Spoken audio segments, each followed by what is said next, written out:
Well, hope you're having a good time. First wine up, Fidelity Sauvignon Blanc. Let me tell you the story about the name Fidelity. So in 2000, a friend of mine was going bankrupt. I went up and tasted all his wines. Great wines, 98, 99, 2000.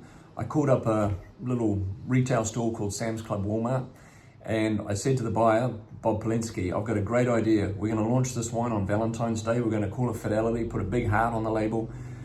And of course, the wine sold like crazy. And then after Valentine's Day, Bob calls me up and says, I don't want the last 500 cases. So I called up 3 distributors on the East Coast, and they agreed to take the 500 cases. And the next day, guess what? 92 points, Best Buy Wine Enthusiast. So Bob calls me up, can I get my wine back? So today, there's a broken heart on the label representing the non-generational people that are messing up this industry. So we only sell this wine to small independent retailers and restaurateurs. And by the way, you are one of the first people to ever try this wine because this is the first vintage. I work in Sancerre, so it's made in a Sancerre style.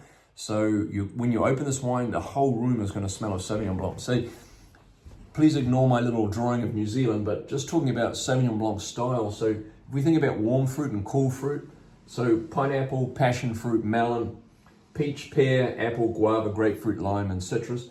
The other 2 terms we talk about are structure. So a wine that comes in the mouth like this, and you get that good acidity and brightness, that's what we call structure. That is determined by the carbon dioxide, the mousse that you get in champagne, the acidity in the wine, wood, and the temperature you serve the wine. All those 4 things are trying to make that wine tight. So if you think the wine's a little flabby, put it in the fridge, put it in the freezer, make it a little bit cooler. If it's a little bit too tight, drink it a little bit warmer. And then the things that make a wine textural or broad on the finish, like a big fat buttery Chardonnay, would be malolactic, fruit, alcohol, sugar, and pH. And those things are trying to make the wine fatter. So if we put that on a chart here, New Zealand Sauvignon Blanc is always going to be a little bit more structure. It's going to have more acid. It's going to be a little bit cooler in fruit.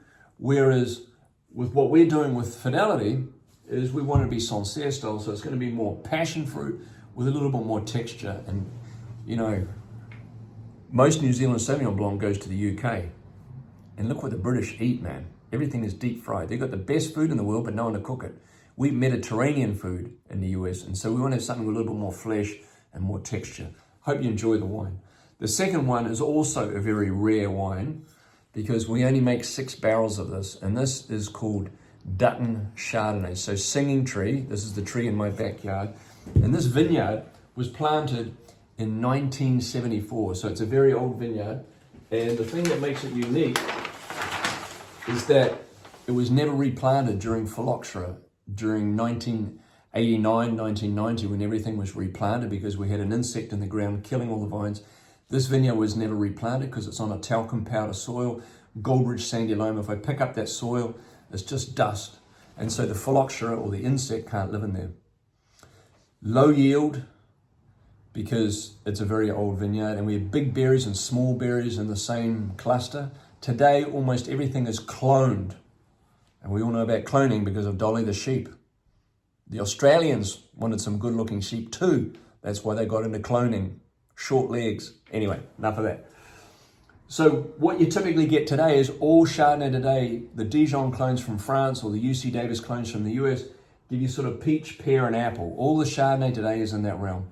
This wine is not.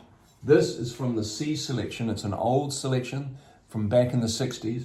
And it's going to give you more passion fruit, nice sort of structure and good texture. So this red line here is what we represent with this wine. And when you smell it, you're going to get this amazing intensity that I describe as, you know, when you go to the beach and the ocean comes in and back out, that sand that you smell, that wet sand, that's calcium carbonate. And that's exactly what you smell in this wine. It's an incredible wine. Again, only 6 barrels made, very limited release from a very specific vineyard in the coolest part of the Russian River in Sonoma County.